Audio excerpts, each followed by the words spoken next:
दिल्ली में लगातार गंभीर होते वायु प्रदूषण के बीच सरकार ने आम लोगों को राहत देने और प्रदूषण से होने वाले नुकसान को कम करने के लिए बड़े ऐलान किए हैं। राजधानी की हवा कई दिनों से अति गंभीर श्रेणी में बनी हुई है, जिसके चलते बच्चों, बुजुर्गों और कामकाजी लोगों की सेहत पर गहरा असर पड़ रहा है। इसी हालात को देखते हुए दिल्ली सरकार ने मजदूरों के लिए आर्थिक सहायता और दफ्तरों में वर्क फ्रॉम होम को लेकर अहम फैसले लिए हैं। दिल्ली सरकार ने घोषणा की है कि प्रदूषण के कारण काम प्रभावित होने वाले पंजीकृत निर्माण मजदूरों को 10-10 हजार रुपए की आर्थिक सहायता दी जाएगी।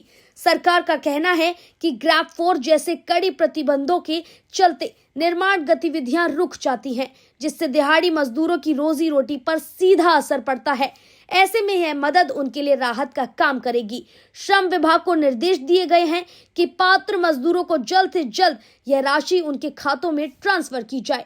इसके साथ ही सरकार ने प्रदूषण कम करने के लिए सरकारी और निजी दफ्तरों में 50% वर्क फ्रॉम होम लागू करने का फैसला किया है। मुख्यमंत्री कार्यालय की ओर से कहा गया है कि सड़कों पर वाहनों की संख्या कम करने के लिए यह कदम जरूरी है। सरकारी दफ्तरों में रोटेशन के आधार पर कर्मचारियों को घर से काम करने की अनुमति दी जाएगी, जबकि निजी कंपनियों और संस्थानों से भी इस आदेश का पालन करने की अपील की गई है।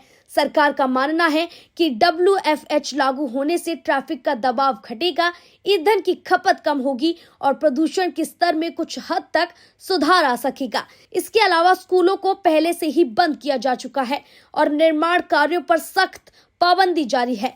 डीजल से चलने वाले भारी वाहनों की एंट्री पर भी रोक लगाई गई है। स्वास्थ्य विशेषज्ञों ने सरकार के इन कदमों का स्वागत किया है। उनका कहना है कि लंबे समय तक जहरीली हवा में काम करना मजदूरों और ऑफिस जाने वाले कर्मचारियों दोनों के लिए खतरनाक साबित हो सकता है।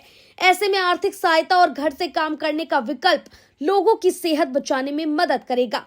हालांकि कुछ उद्योग संगठनों ने निजी क्षेत्र में 50% WFH को लेकर व्यावहारिक चुनौतियों की बात कही है, लेकिन सरकार का कहना है कि यह अस्थायी व्यवस्था है और हालात सामान्य होते ही इसे वापस लिया जाएगा।